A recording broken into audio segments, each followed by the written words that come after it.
Welcome back to the kitchen. We are in here making spice mixes. Spices are the spice of life. Oh, that was lame. But we are making some green curry today with a bunch of ingredients from the farm. That's kind of what we're focusing on, is how to use the things that you have on the farm to make your food taste better. So seed saving, spices. You might already be seed saving for your next harvest, but hopefully you're using them in a culinary fashion as well. Things like mustard seeds, things like peppercorns, things like jalapenos, things like coriander, garlic, lemongrass. You know, these are all things that you can grow pretty easy at your house, even in a pot, you know, out on the patio. So these are things that are accessible, and instead of cutting it out or pulling it all the way out, let stuff go to seed. Cool? So come here and check this stuff out. We've got salt, of course. I don't know if you've got a salt mine in your backyard. If you don't, I always suggest to stock up on salt. You can buy like 50-pound bags for about 15, 20 bucks. You're going to be doing pickling, brining, things like that. You're going to go through salt a lot faster than you think. So it makes sense to just stock up on salt like it's dog food. We've got our peppers. These are some really good looking serranos that we have in the garden. These are kind of the last of our season right now. We've made hot sauces. We've dried a bunch of peppers out. So I thought this would be a good use of these last kind of green peppers. We've got some cilantro, coriander. You know coriander, right? So that's the same thing. Coriander is just the seed version of it. So we got some cilantro.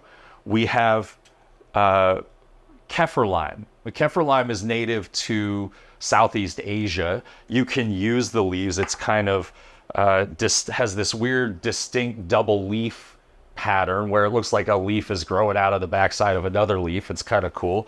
But this smells like a key lime pie, and then it puts out these cool little knobby limes. They're all wrinkled and funny looking, but they're really prized for the skin and the leaves.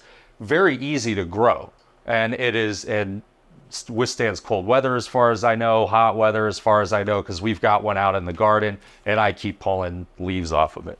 And they freeze really well, so you could harvest a bunch and keep them in the freezer for like a year. We've got garlic, of course. Got to have your garlic. We've got shallots. If you don't have shallot, I would suggest red onion. But shallot is the authentic way to go. Now, speaking of authentic, we're kind of doing a workaround, and I doubt most people have galangal growing in their garden. Galangal is kind of similar to ginger. It has that spicy, citrusy type of flavor, but it's more on the citrus side than the spicy side, whereas ginger is more on the spicy side than the citrus side. Follow me? Cool. So we're going to use ginger instead. I do have some dried galangal, and I could use it if I soaked it in some hot water and kind of rehydrated it so I can mash it back down. Totally acceptable, but I've got some fresh ginger, so I'm going to use fresh ginger. Lemongrass. I mean, it's a grass. It grows so easy. I have a lemongrass bush in my backyard that I haven't given a second thought for probably 3 years, and it keeps putting out lemongrass like it's its job. So I went and harvested some out in the garden, and this is kind of the end. You use kind of the bottom third of it, and you peel a lot of the stuff, the shell off the outside, and what we're going to do is smash it and then cut it up, and then we're going to throw it in our food processor.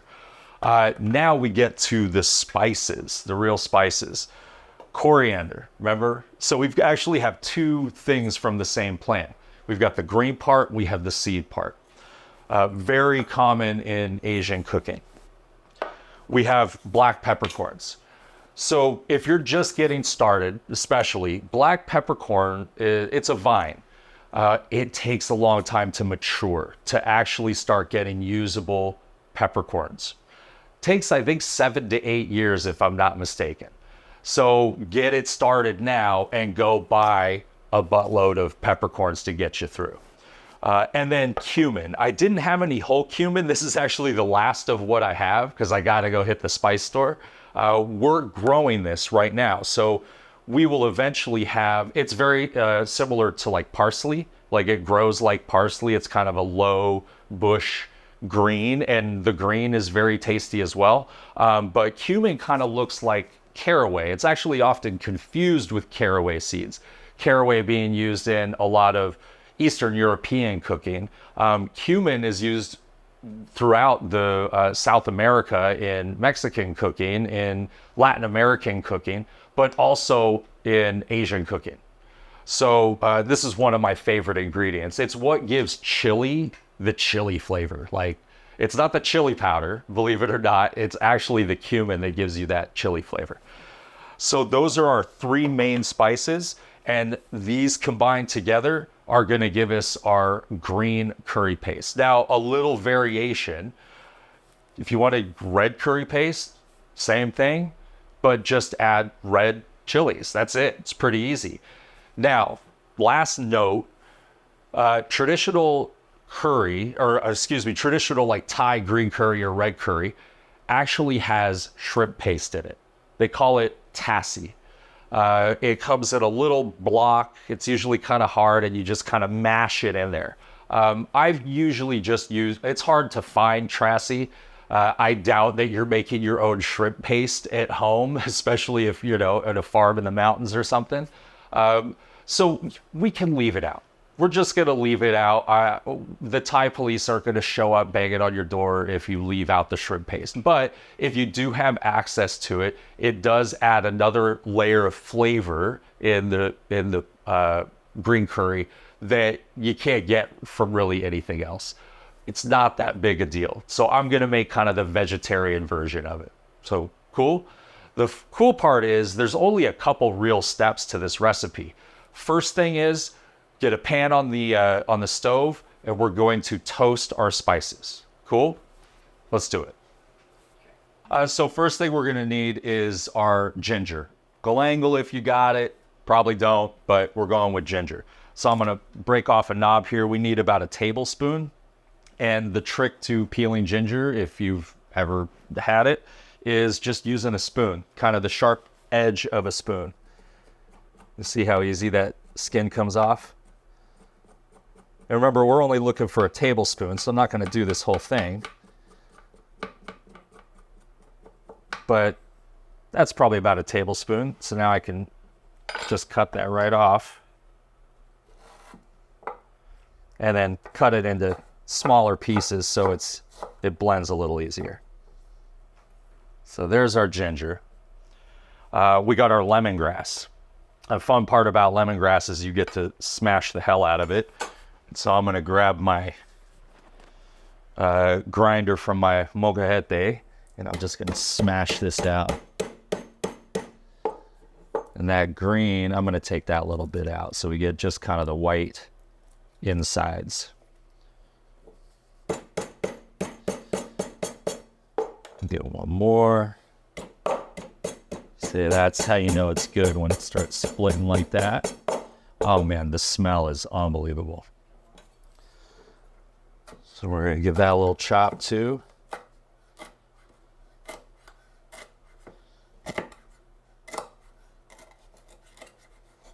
Let's see, we need 2 teaspoons of lemongrass. That's probably a little more than we need, but that's fine. We've got our shallot. You know, shallot is kind of in between garlic and onion. It's actually kind of like a really mellow onion. Get that skin off. That's what it looks like right there. So give this a rough chop.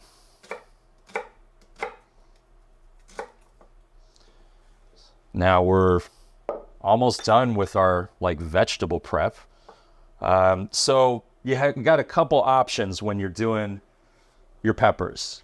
If you're not a huge spicy fan, you can scrape that white stuff and all the seeds out of it, and you get more of like the flavor than the spice. Jalapeno, you can pretty much take it down to 0 spice if you take all that stuff off. Serranos are like twice as hot as jalapenos. The traditional recipe calls for green bird's eye chilies, which we've grown a ton of bird's eyes, but I dried them out already, unfortunately. So I think any green pepper will do, because it's a lot about the heat level as opposed to the taste. But Serranos have a good, like, bitey, earthy, citrusy flavor. That's why I like them. So I'm going to take out the seeds in 2 of the 3 of these, just to give it a little bit of heat, but not so much that it's going to kill people. Scrape that out. Oh, I am bad at my job. It's pretty good. Throw it in there.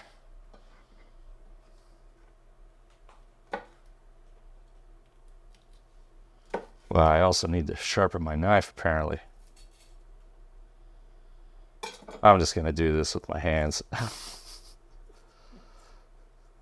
See how much easier that is.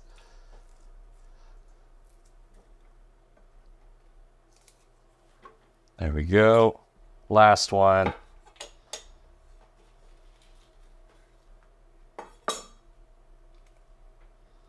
Take that out, and then we'll leave that in.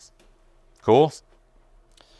So now we basically have all of our ingredients ready to go.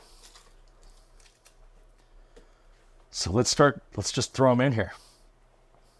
Coriander. We've got our kaffir lime leaves. We're going to give those take the spine out and just kind of take the edge of the leaves off there. You know, like the original look of curry is very fibrous because you're mashing the lemongrass. Lemongrass is kind of it's a very fibrous plant. It tastes awesome, but it's why you find it mostly in like soups and stir fries and cut very thin. So as it heats, it softens up a little bit. But it's tough to just bite through it for sure.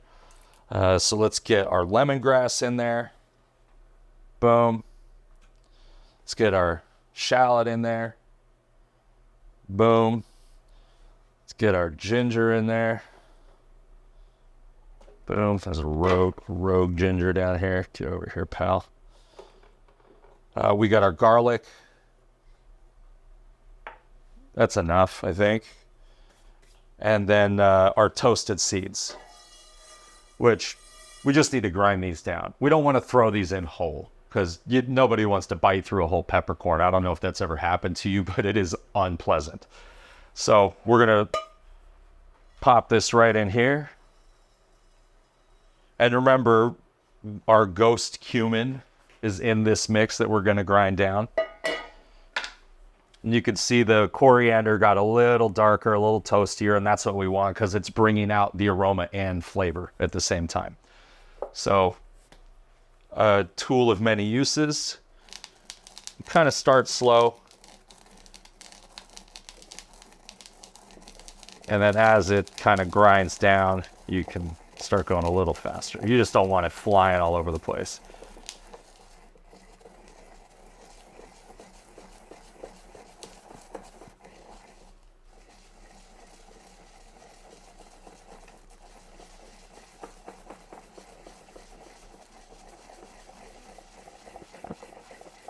And we're grinding. And we're grinding. Oh my God, the smell is just unbelievable. It's hitting me in the face. Coriander has, when it's toasted especially, it has kind of a nutty smell, along with citrus, like lime, like a lime zest almost. It's very fresh. I think that's why coriander is used so much in Asian cooking, is Asian cooking is fresh for the most part. So we're going to dump our spice mix right in here. Let's not forget our cumin. Like exactly a tablespoon left. And our salt. We're going to add about a teaspoon of salt.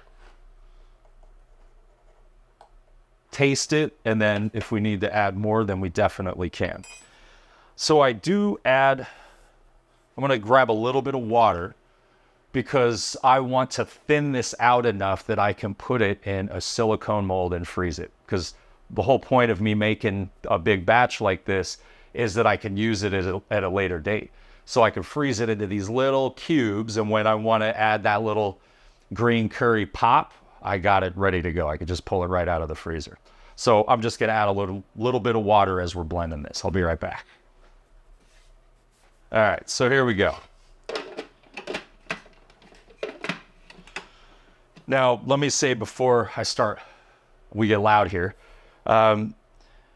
If you're serious about doing the farm thing, there are a few pieces of equipment that are essential. A food processor is one of them. It is a way to blend things down, soups, vegetables, purees, all these things. It is incredibly important. A food processor, a blender, like a good high-speed blender, is essential. I mean, Vitamix is kind of the standard because they have like plain engines in them and they just don't really burn out. In fact, they go so fast that it will heat up your mixture after a couple of minutes, and people have often pasteurized right there in their Vitamix. It's crazy. So these Cuisinarts, we're not getting paid. We're not sponsored by Cuisinart, but they're about $200. You can get one with a bunch of different options, a shredder option, all these cool things. But it is, for me, essential. I use it nearly every day in processing. So let's get loud. We'll pulse a couple times just to get it kind of chopped. And then we're gonna let that go. We'll hopefully start to see it fold in on itself, which it's starting to do right now. So cool. I'm just gonna scrape the sides a little bit.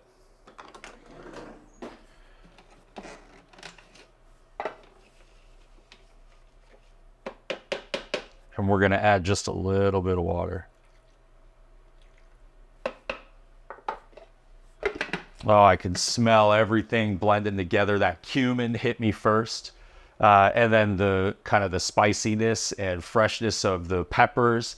And then the coriander. I mean, it's like crazy, all these layers. Let's get it going.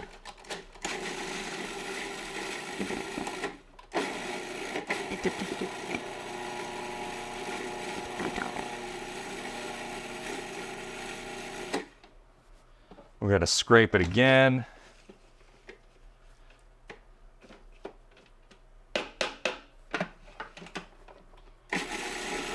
Then we're going to add a little more water.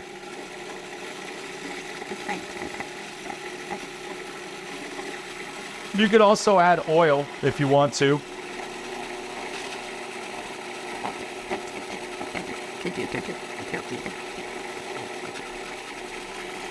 Now you can see this texture has changed a lot. Check that out. I mean, that's about where we want it. I'm going to do maybe another 10 seconds or so, just to make sure it's easy to get into the mold. But that looks good. Smells amazing.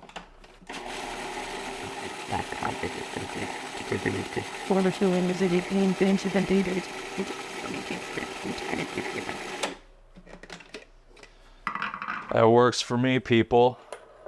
So let's get our silicone mold out. These are 2-ounce cubes. I think they're 2 ounce. Pretty sure. Whatever size they are, they're the perfect size to like add to a pan of stuff. I have chicken bouillon, I have beef bone broth, I have a lot of different things. Galangal ginger, just frozen. If I want to do a ginger beef, I could just grab a ginger cube and throw it right in there. I don't have to mess with scraping and, you know, whatever every single time.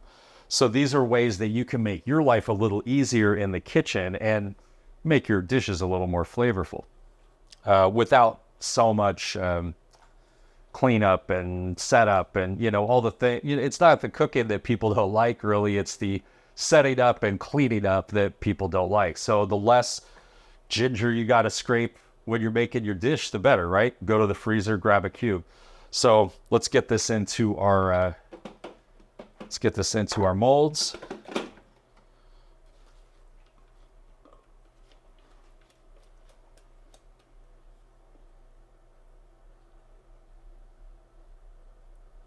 It's not an exact science, but we'll get it there.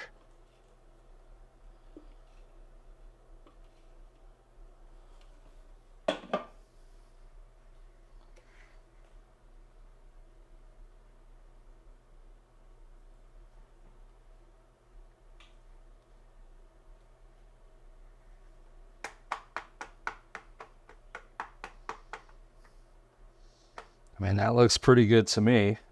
I know that last one is about half, but now I have a half. You know, if I just want a half, a little pick-me-up, maybe I don't want it to be green curry. I just want to use it as kind of a layered flavor. So this is how I like to do it, keeping these cubes in the freezer. Let's get this cleaned up a little bit because I'm kind of a stickler about that stuff. Get this all cleaned up, and then we'll throw it in the freezer 3-4 hours. You can pop them out, put them in a bag, put them in a Tupperware or something, keep them in the freezer for weeks, months. And something I've learned about freezing things, you know, people like, oh, freezer burn or whatever. I have some freezer burn on some things. Sometimes you get that little bit of frost growing on it. Just run it underwater.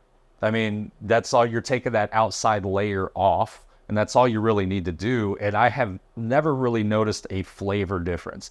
Unless your freezer is gross and it smells like frozen like fish every time you open it, then it's probably going to soak up those flavors. But if you're keeping your freezer and your fridge clean, it should be totally fine.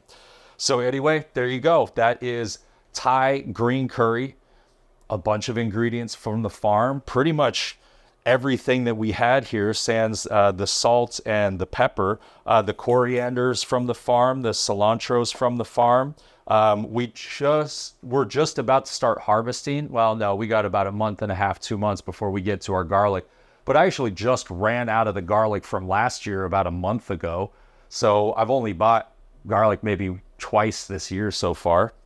It stores well. Ginger is not terribly hard to grow. It is a underground, it's a root deal. It kind of grows like a potato, you know, it just kind of sits. It takes a while for it to do its thing. But you can grow it. If it's not accessible for you or you think it's too much effort, get a bunch of dried. And then you can rehydrate it, you can grind it down, you can do whatever. Shallot, red onion is okay. Spring onion is even okay. You know, just kind of the white part down at the bottom. You can crush that up. It's going to give it a little bit brighter flavor. Shallot's a little more mellow, a little sweeter, I think. But yeah, this is like a great example of what you can do off your farm. It's pretty cool. So I'm going to go pop these in the freezer, and next time I see you, we'll make, I don't know, we'll figure it out. I got a bunch of spice mixes I want to show you guys. So hopefully you guys dig them. If you have any suggestions, let me know. If there's something you want to see, make sure you hit that like button and subscribe if you haven't. We appreciate it greatly, and we want to keep bringing you these videos. So hopefully we'll see you back in the kitchen soon.